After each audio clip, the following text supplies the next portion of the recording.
धन धन श्री कबीरदास साहिब जी महाराज। दोस्तों, कबीरदास जी के बारे में तो आप सभी जानते ही हैं। कबीरदास जी का जन्म लहरतारा तालाब में एक कमल के फूल से हुआ था।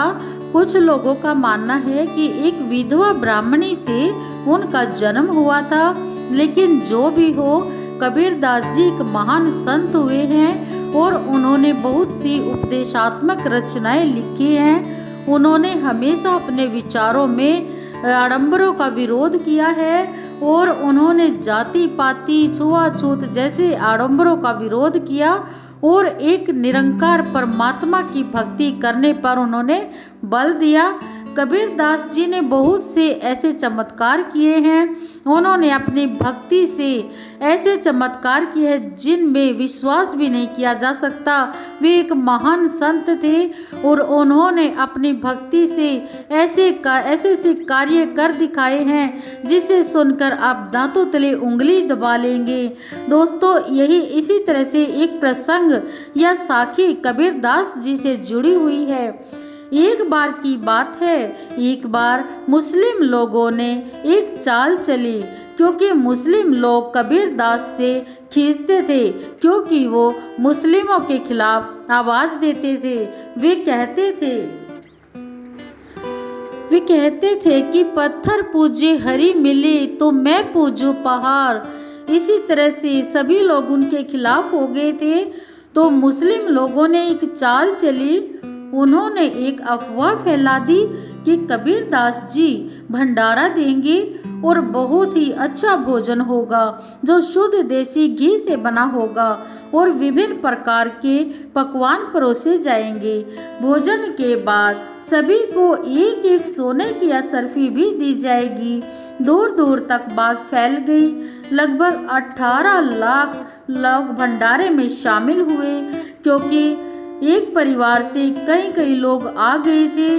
गरीब लोग सोचते थे कि सभी को एक एक असरफी मिलेगी तो खाने पीने का कुछ दिन तक गुजारा चल जाएगा। इस तरह से वे बच्चों को भी साथ लेकर आए।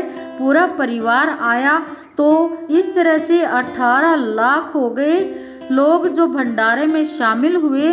3 दिन तक लगातार भंडारा चला, वह भी शुद्ध देसी घी से बना भोजन और मिठाइयाँ। और भोजन के बाद सभी को एक एक सोने की असरफी भी भेंट दी गई। कबीर जी एक छोटी सी झोपड़ी में रहते थे, कपड़ा बुनते थे।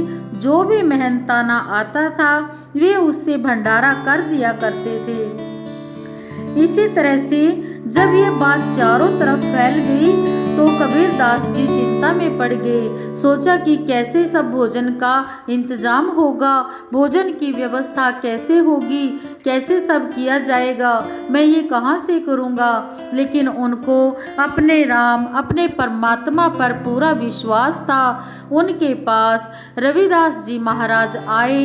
रविदास जी महाराज ने कबीरदास जी से कहा, संत जी, बहुत दूर दूर तक बात फैल गई है, सभी को ये पता चल गया है कि आप भंडारा देने वाले हैं, तो आपकी क्या राय है, आप सब इंतजाम कैसे करेंगे। कबीरदास जी ने कहा, रविदास भाई, इस कुटिया में मैं भी बैठा हूँ, आप भी बैठ जाइए। परमात्मा का नाम जपते हैं, जो भी करेंगे मेरे राम ही करेंगे। वे ही जो करेंगे उनका किया ही सब ठीक होगा। हम कुछ नहीं कर सकते हैं, हमारे हाथ में कुछ नहीं है, इसलिए हम उसको याद करते हैं और जो करना होगा वो अपने आप ही देख लेगा। इस तरह से कबीरदास जी अपनी कुटिया में राम का नाम जपने लगे। साथ में रविदास जी महाराज भी उनके साथ बैठकर राम का नाम जपने लगे। तो इस तरह से दूर दूर तक लोग आने लगे। और इसी समय बादशाह सिकंदर, जो कबीरदास जी का चेला बन चुका था, जो एक समय में कबीरदास जी की बात पर विश्वास भी नहीं करता था और कबीरदास जी को बंदी बनाने के लिए तैयार था, वे भी कबीरदास जी के चरणों में झुक गए थे। हुआ यूं था कि एक बार कबीरदास जी को पकड़ कर लाया गया और कहा कि तू क्या कहता है कि गाय को नहीं मारना है, गाय की हत्या नहीं करनी है। तो ले, आज मैं तेरे सामने ही गाय की हत्या करता हूँ और इसको काटता हूँ। अगर तेरे में शक्ति है, तेरे राम में शक्ति है, तो इस गाय को जीवित करके दिखा। और कबीरदास जी को बंदी बनाकर सबके सम्मुख ले आया गया और पूरी जनता वहाँ देख रही थी। उसी समय एक गाय को और उसके बछड़े को, जो उसके पेट में ही था, लेकर आया गया और उस गाय को सारी जनता के सामने उस बादशाह ने तलवार के साथ चिरवा दिया गया। गाय के 2 टुकड़े हो गए और गाय के पेट में उसका बछड़ा था, बछड़े के 4 टुकड़े हो गए। इस तरह से गाय मूर्छित होकर और मृत्यु को प्राप्त हो गई। कबीरदास जी भी सब देख रहे थे और पूरी जनता, पूरी प्रजा भी सब देख रही थी। तब उस अत्याचारी बादशाह सिकंदर ने कबीरदास जी से कहा, हे कबीर, अगर तेरे में शक्ति है, अगर तेरा राम सच्चा है, तो इस गाय को जीवित करके दिखा। कबीरदास जी ने कहा कि ये तो कुछ भी नहीं, मेरा राम तो इससे भी बहुत कुछ कर सकता है। कबीरदास जी ने गाय को 2 थपकी दी और गाय जीवित हो गई। और इसी तरह गाय के बछड़े को भी 2 थपकी दी, गाय का बछड़ा उठकर खड़ा हो गया। यही नहीं, गाय ने बाल्टी भर के दूध दिया और सभी ने गाय का दूध पिया। और जो वह बादशाह जिसने गाय को कटवाया था, कबीरदास जी के चरणों में नतमस्तक हो गया और कबीरदास जी से बोले कि आज से मैं तुम्हारा गुलाम हो गया। मुझसे बड़ी भूल हुई जो मैंने आप पर विश्वास नहीं किया, मुझे माफ़ कर दीजिए। आज के बाद मैं आपका गुलाम हूँ और मैं भी आप ही की तरह भक्ति करना चाहता हूँ। इस तरह से वह बादशाह उसका कबीरदास जी का चेला बन गया। और जब ये सारी बात फैल गई कि कबीरदास जी भंडारा देने वाले हैं, तो ये बात सिकंदर बादशाह तक भी फैल गई और सिकंदर बादशाह भी अपने सैनिकों के साथ हाथी पर सवार होकर वहां पहुंच गया जहां पर भंडारे का होना निश्चित किया गया था। कबीरदास जी अपनी कुटिया में बैठे राम नाम का जाप कर रहे थे। वहीं साथ में रविदास जी महाराज भी राम नाम का ध्यान कर रहे थे। उसी समय कुटिया के अंदर सिकंदर बादशाह आया। सिकंदर ने कबीरदास जी से कहा, महाराज आप यहाँ बैठे हैं? कबीरदास जी ने कहा, हाँ हाँ, क्या करूँ, मैं तो बड़ी मुसीबत में आ गया हूँ। सभी जगह बात फैल गई है कि कबीरदास जी भंडारा देंगे, लेकिन मेरी तो इतनी आसन ही नहीं है, मैं भंडारा कहाँ से दूंगा। लेकिन बादशाह ने कहा, ये आप क्या कह रहे हैं महाराज, बाहर भंडारा चल रहा है, बाहर तो लाखों की संख्या में लोग भंडारा खा रहे हैं और बड़ा ही शुद्ध देसी घी का भंडारा, खाना, मिठाइयाँ सब, पूड़ी, हलवे सभी चले हुए हैं और आप कह रहे हैं कि मैं कुछ नहीं कर सकता। कबीरदास जी बड़े ही हैरान हुए, कहा, ये तुम क्या कह रहे हो? बादशाह ने कहा, जी महाराज, मैं बिल्कुल सच कह रहा हूँ, बाहर तो लाखों की संख्या में संगत आई हुई है और भंडारा चल रहा है, सभी खाना खा रहे हैं। कबीरदास जी ने अपने राम का शुक्रिया किया और अपने राम से कहा कि हे मेरे निरंकार, मेरे परमात्मा, आज आपने मेरी लाज रख ली।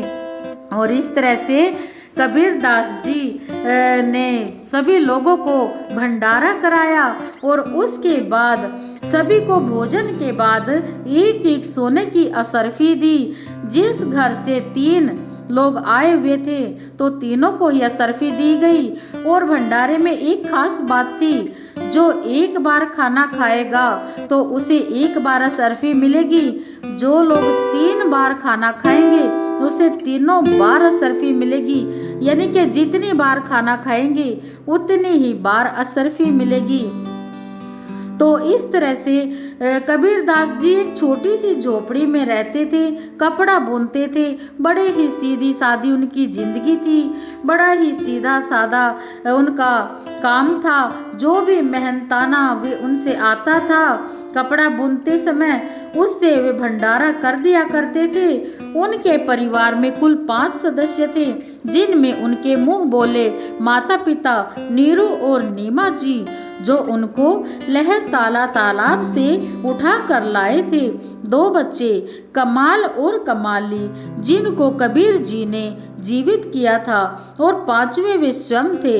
इस तरह कबीर दास जी निस्वार्थ भाव से परमात्मा की भक्ति करते थे और दूसरों की सेवा करते थे। उन्होंने अपने लिए कभी कुछ नहीं किया, जो भी किया हमेशा दूसरों के लिए किया। कहते भी हैं, कबीरा इतना दीजिए जामे कुटुंब समाए, मैं भी भूखा ना रहूं अतिथि ना भूखा जाए। इस तरह से दोस्तों आपने देखा इस परमात्मा में कितनी शक्ति है और इसकी भक्ति करने वाले की ये किस तरह से लाज रखता है। और कबीर दास जी ने हमेशा इस परमात्मा के नाम सिमरन पर बल दिया है और कुरीतियों पर कड़ा प्रहार किया है। तो आज भी हम कबीर दास जी के इन विचारों को अपना सकते हैं और इस परमात्मा की भक्ति कर सकते हैं। ये राम, ये परमात्मा हमसे दूर नहीं है, ये हमारे बहुत ही करीब है, ये हमारे अंग संग है। पलक झपकने में देर हो सकती है, लेकिन इस परमात्मा को पाने में देर नहीं हो सकती। इसलिए हमें इस परमात्मा का नाम का सिमरन करना चाहिए और जो भी इसने हमें दिया है उसमें संतुष्ट होकर रहना चाहिए।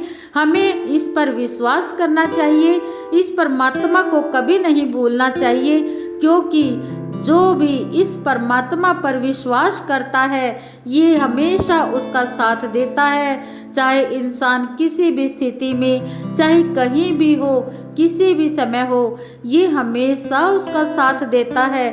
तो इसी के साथ दोस्तों हम अपनी वीडियो का एंड करते हैं। और अगर आप हमारे चैनल पर नए हैं तो हमारे चैनल को सब्सक्राइब कर ले और ऐसी ही सुंदर सुंदर जानकारी और साखी सुनने के लिए हमारे चैनल को सब्सक्राइब करें और बेल आइकन को प्रेस कर ले, क्योंकि जैसे ही हम कोई नई वीडियो अपलोड करेंगे उसका नोटिफिकेशन तुरंत आपके पास पहुंच जाएगा।